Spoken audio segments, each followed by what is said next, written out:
Hello and welcome back. As always, when I waffle like this, I will put a timestamp for where I actually begin reading in the description down below. But if you'll indulge me for just a moment, I just wanted to talk a little bit about what I'm doing today. I'm going to be reading the Willow Novelization by Joan D. Vinge. And there is an additional novelization by Wayland Drew, who also did the Dragon Slayer novelization. They're both from 1988, but the one I'm reading today is from England, and the one by Wayland Drew, which is considerably longer, is from the US. So it's kind of interesting that there are two different novelizations, but one is much shorter and much more manageable. So maybe in the future I'll read the other one, but it's a bit long. And I thought that I would do this before diving into more wintry, holiday type content, especially since the television show is coming out soon, the Disney Plus show. I'm very excited about that. Willow is one of my most favorite movies. I love it so much. So I'll just get into it now. And that's all I wanted to say. So... Chapter 1. Vultures wheeled above the bleak mountainside. They were hungry, as they always were, but even they avoided Knockmar Castle, the dark fortress that crouched on the sheer black cliffs. No one ever visited Knockmar Castle by choice. A scream echoed through the castle's brooding halls. It did not come from the torture chambers this time, but from a cell deep in the dungeons where 6 pregnant women were imprisoned. One of them was giving birth to her child. Sorsha, the red-haired daughter of Knockmar's queen, watched and frowned as Ethna, the midwife, lifted the baby up. "Is it a girl?" she asked. "Yes," Ethna answered.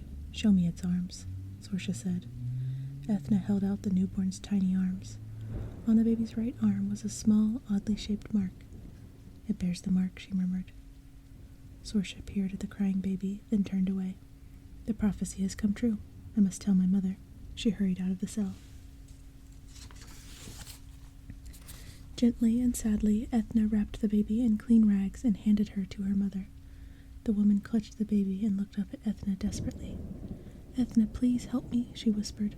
"They're going to kill her." Ethna, frightened, glanced at the guards outside the cell.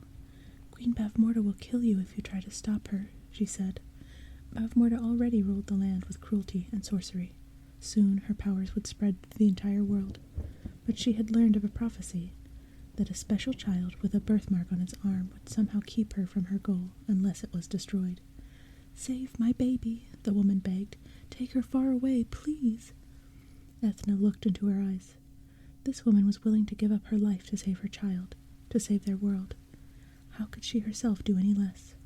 Quickly, she bundled some rags into the shape of a baby and handed them to the woman. "Ethna, thank you," the woman murmured. Her eyes shone. She kissed her baby and passed it to Ethna, who hid it in her basket of rags.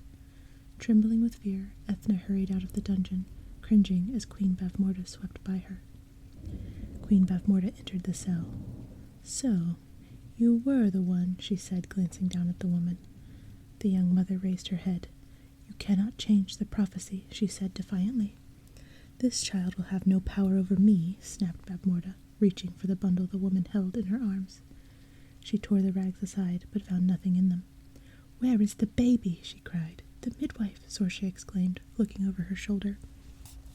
"Find that baby, Sorsha," Bavmorda snarled. "Use the dogs. Bring her back to me alive." "My daughter will destroy you, Bavmorda," the young mother cried. "Your reign of terror is at an end. You can't stop her." Sorsha ran up the stairs with 2 guards following behind her. Bavmorda glowered at the baby's mother and turned to the waiting guards. "Kill her," she snarled. Sorsha called out to the queen's brutal troops and set the monstrous death dogs on the trail. They followed the fleeing midwife across the land, but for months Ethna escaped them, through luck and her own courage.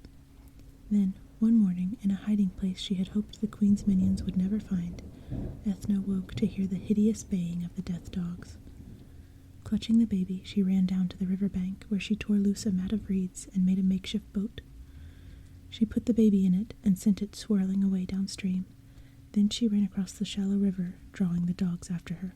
The snarling dogs caught up with her as she tried to climb the steep river bank.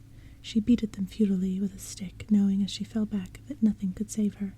But she knew, too, as the baby drifted out of sight, that she had done the right thing.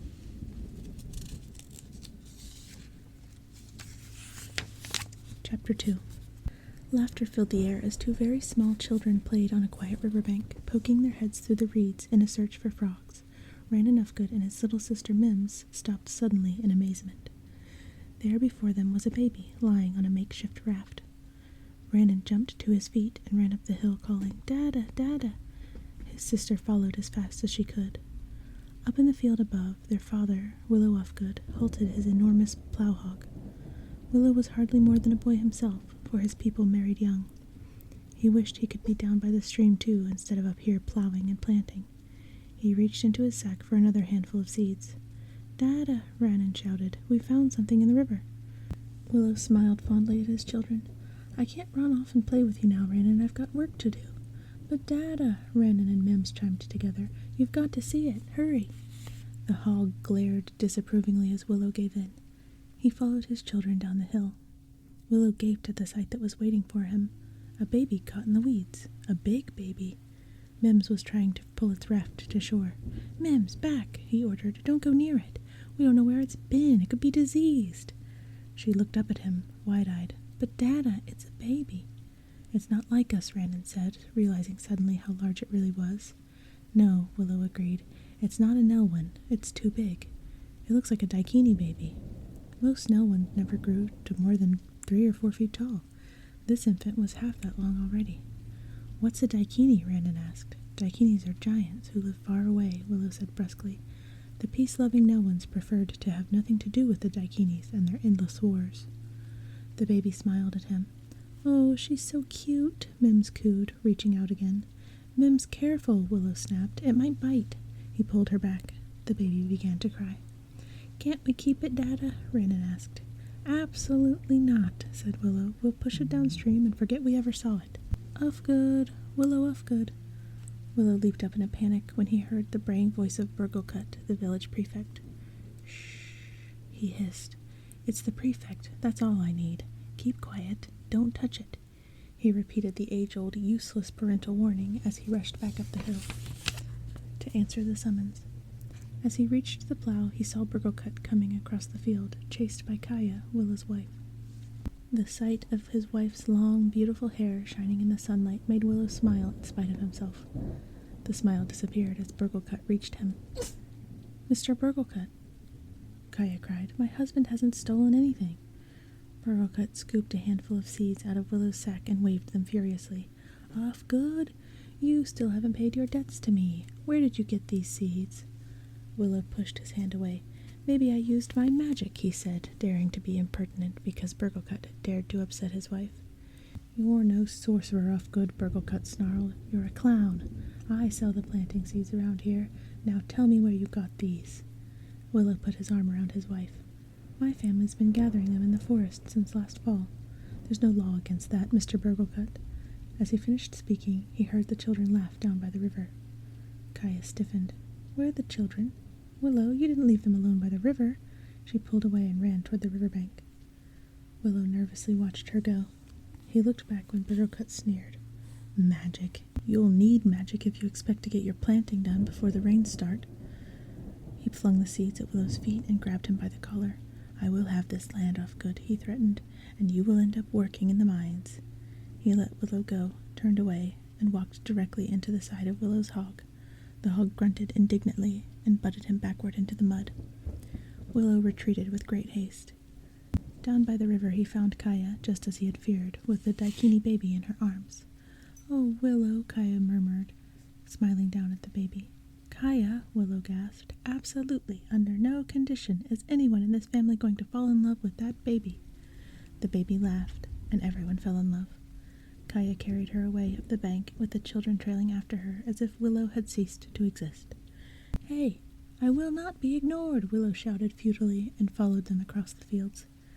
Inside their small cottage, Willow paced anxiously while Kaya poured water into a wooden tub. "This is terrible, Kaya," he said. "If we're caught with her, it will be the end of us."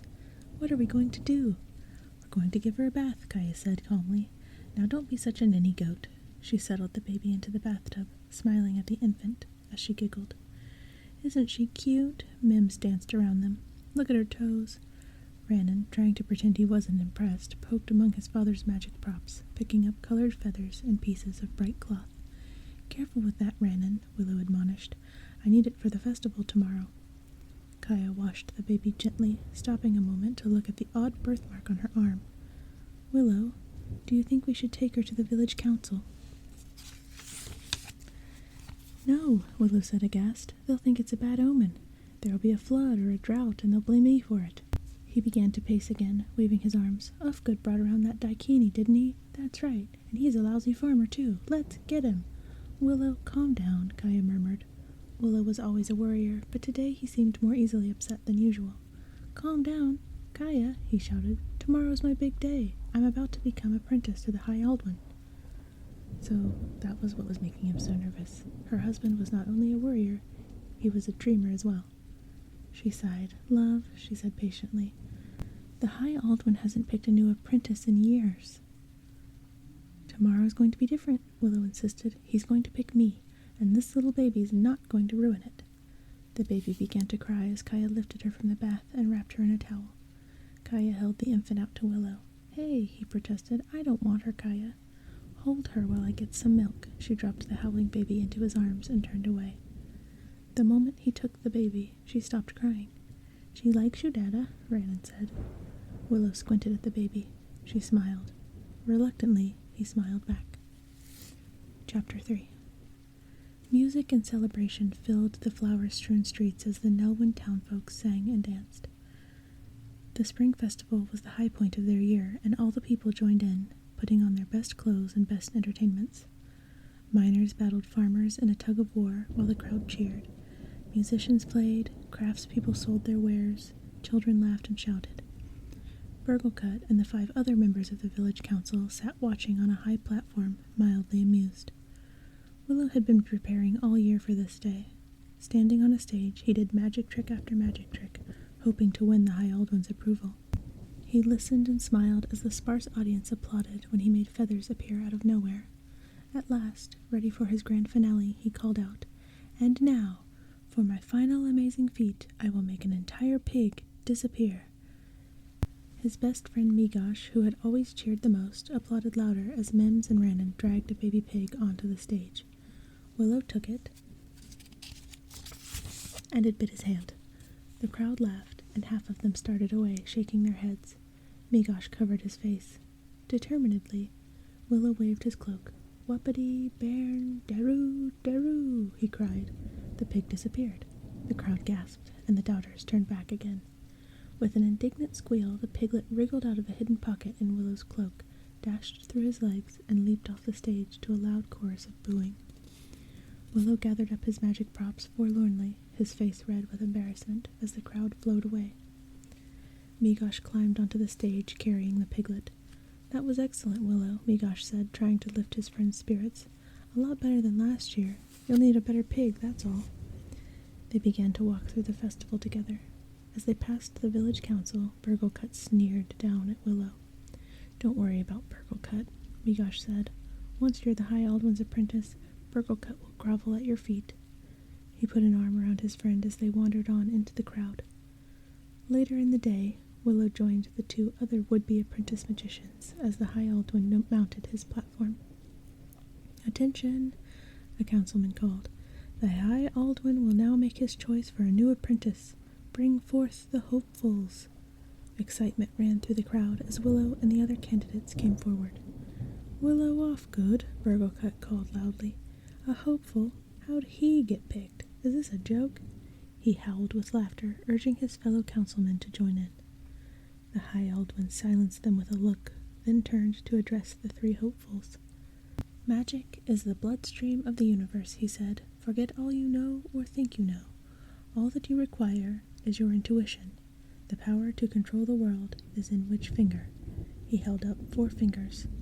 The first 2 candidates each picked a finger quickly, and the High Aldwin shook his head each time. Willow hesitated, biting his lip. He glanced up at the High Aldwin and saw anticipation and encouragement in the old wizard's eyes. He opened his mouth to speak, closed it, and picked one of the remaining fingers. Disappointment showed on the High Aldwin's face. He shook his head and pounded the ground with his staff. "No apprentice this year," he announced. Burgle-Cut brayed with laughter, and the crowd broke into a chaos of shouting. Willow looked down, his shoulders drooping, but there was still something preying on his mind. The baby. He had to tell the High Aldwin about it, no matter how difficult that seemed right now. "Sir," he called, "I have to talk to you. It's a matter of great importance." "You had your chance off good," Burgle-Cut snapped. "Now back away. I have a meeting."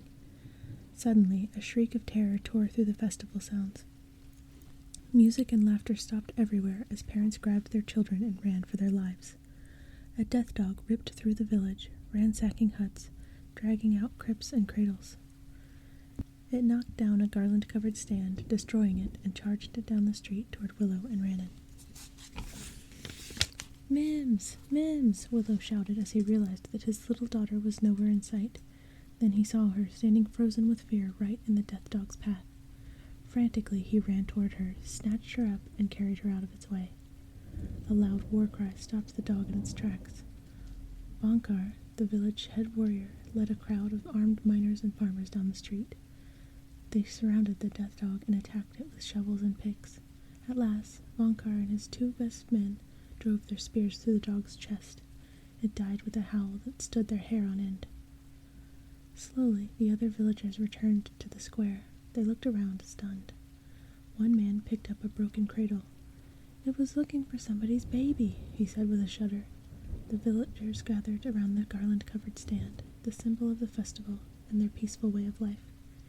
It was smashed now almost beyond recognition. Everyone was silent. Willow, realizing that he alone knew what baby the dog had been searching for, looked on with unspoken guilt. Mims clung to his hand, his eyes still wide with fear. "Mommy?" she asked in a small voice. With a sudden sinking terror, Willow grabbed his children's hands and ran toward his home. Willow found Kaya standing peacefully by the window, feeding the baby. He threw his arms around her and hugged her close. Stepping back again, he looked down into the baby's smiling face. Kaya stared at him with surprise and concern. "We can't keep her, Kaya," he said softly. "We have to take her to the council."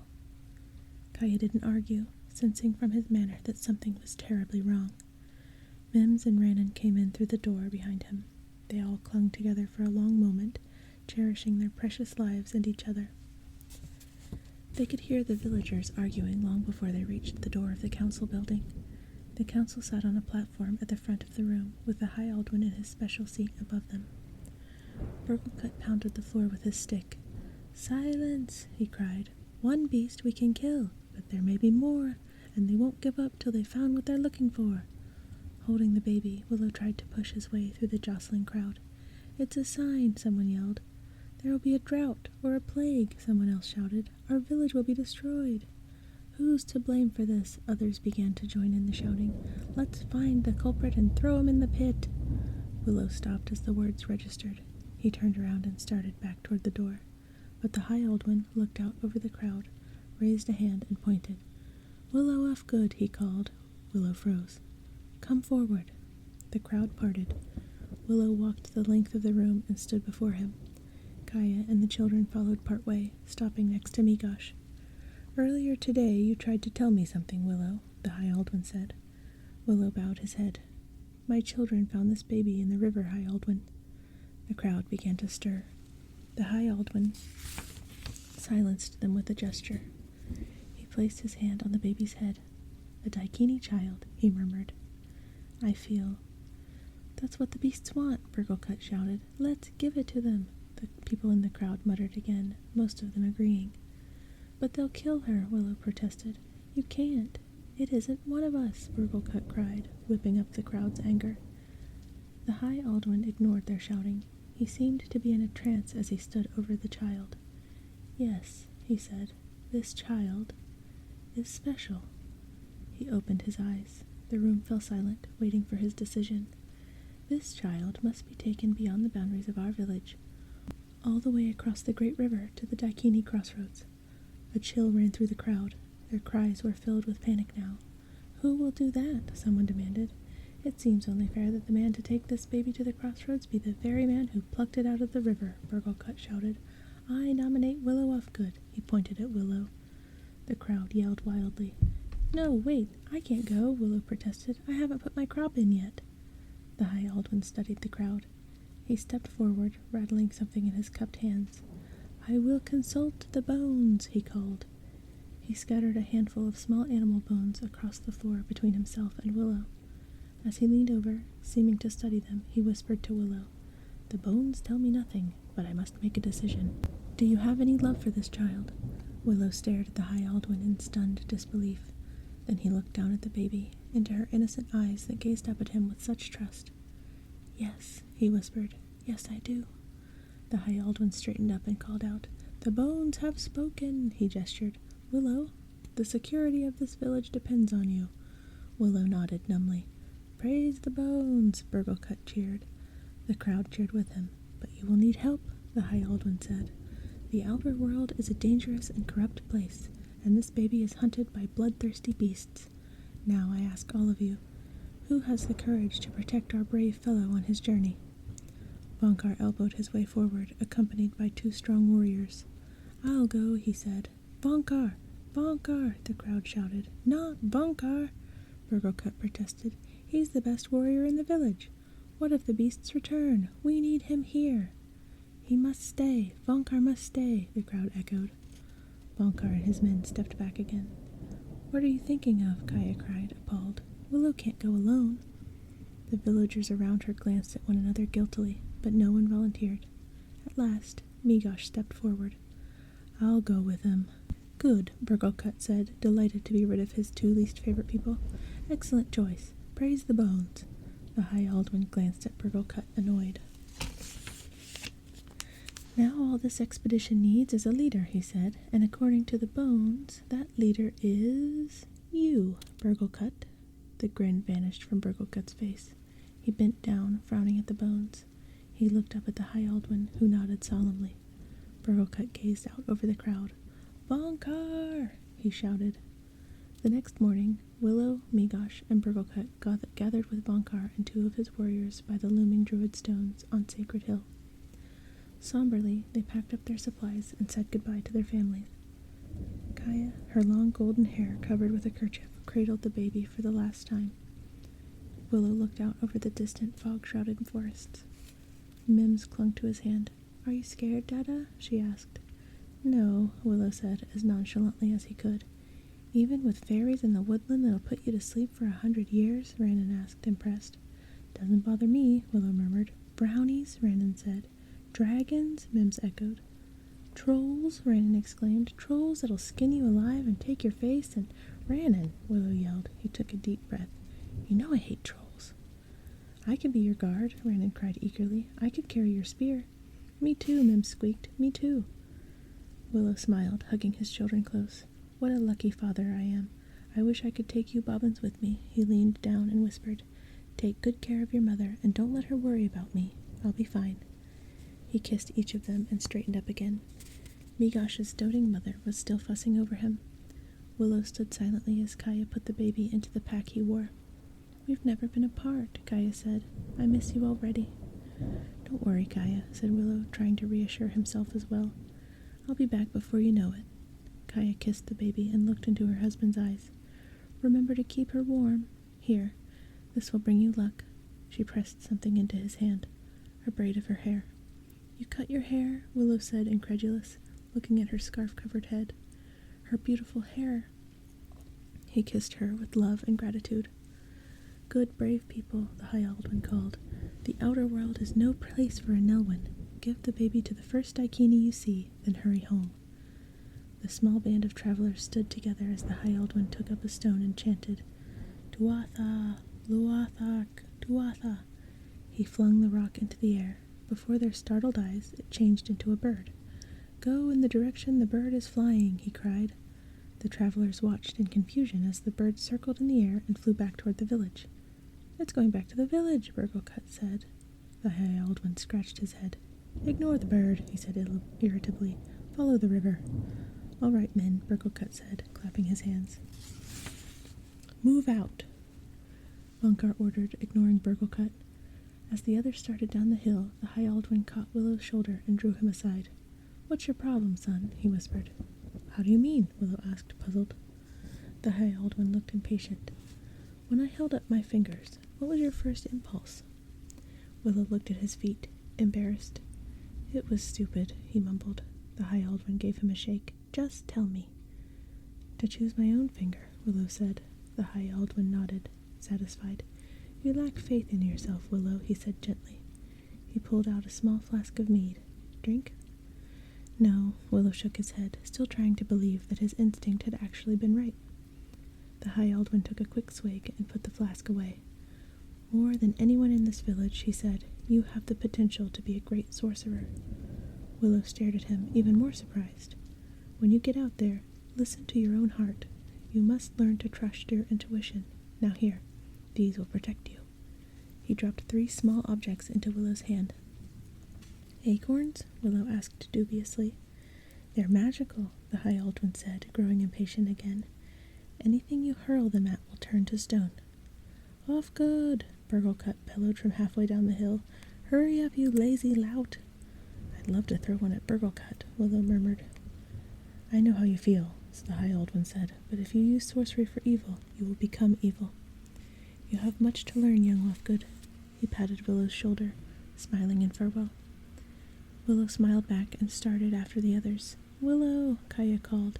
She ran after him down the hill and threw herself into his arms, kissing him passionately with tears in her eyes. She let him go again, looking one last time at the baby. "Don't let anything happen to her," she said. Willow nodded, too full of feelings for words. He adjusted the baby's pack on his back, waved to his children, and set out after his companions on the longest journey of his life.